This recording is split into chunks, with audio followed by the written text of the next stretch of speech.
Assalamualaikum warahmatullahi wabarakatuh. Bismillahirrahmanirrahim. Alhamdulillahirabbil alamin. Assalatu wassalamu asrofil anbiya wal mursalin ala sayyidina Muhammadin wa ala alihi wa sahbihi ajmain, amma ba'd. Para pemirsa yang dirahmati oleh Allah Subhanahu wa taala, puji syukur marilah kita panjatkan kehadirat Allah Subhanahu wa taala karena telah memberikan rahmat dan karunia-Nya yang sangat besar kepada kita. Salawat serta salam tak pula kita kirimkan kepada Nabi besar Muhammad Sallallahu Alaihi Wasallam. Pada kesempatan kali ini kita akan membahas 3 akibat dosa di dunia.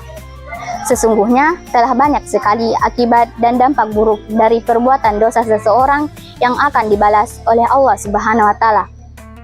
Dampak buruk perbuatan jahil tangan manusia yang tidak bertanggung jawab yang menyebabkan kerusakan di muka bumi ini.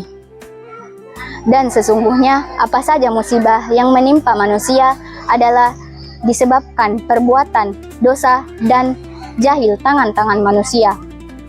Maka dosa dan kesalahan yang dilakukan di dunia, akibat dan dampak buruknya akan diberikan oleh Allah Subhanahu wa taala. Di antaranya adalah yang pertama, dampaknya buruk dari dosa adalah jiwa akan gelisah.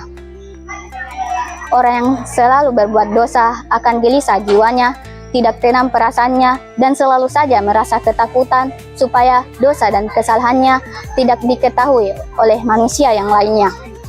Oleh karena itu, orang yang selalu berbuat dosa akan merasa tidak tenang jiwanya.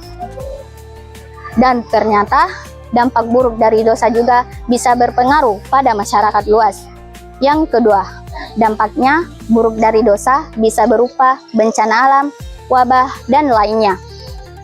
Dampak kerusakan yang diakibatkan pelaku dosa ini senada dengan firman Allah Subhanahu wa taala dalam Al-Qur'an, yang artinya maka masing-masing mereka itu kami siksa disebabkan dosanya.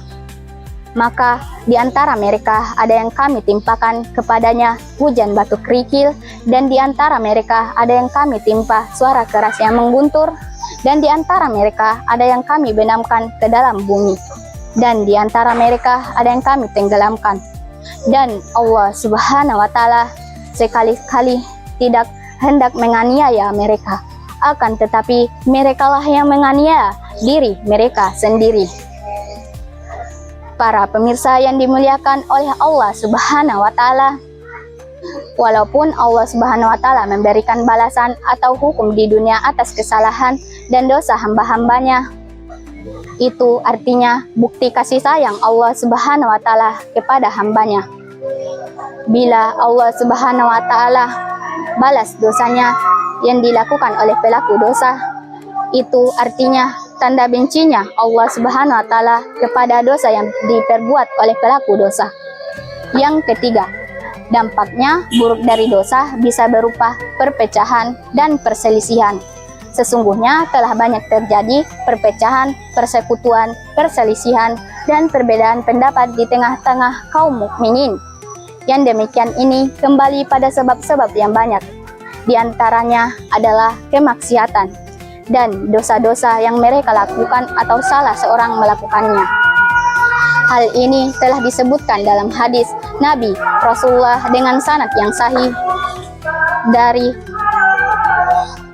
Anas bin Malik berkata bahwa Rasulullah Shallallahu Alaihi Wasallam bersabda, tidaklah ada 2 orang yang saling mengasihi karena Allah Subhanahu wa taala atau Islam lalunya keduanya berpisah, melainkan disebabkan dosa yang dikerjakan dari salah seorang dari keduanya. Demikian yang dapat saya sampaikan, lebih dan kurangnya mohon dimaafkan. Semoga bermanfaat untuk diri saya dan para pemirsa sekalian. Kebenaran datang dari Allah Subhanahu wa taala, janganlah kamu ragu-ragu daripadanya. Saya akhiri dengan ucapan wabillahi taufik wal hidayah. Wassalamualaikum warahmatullahi wabarakatuh.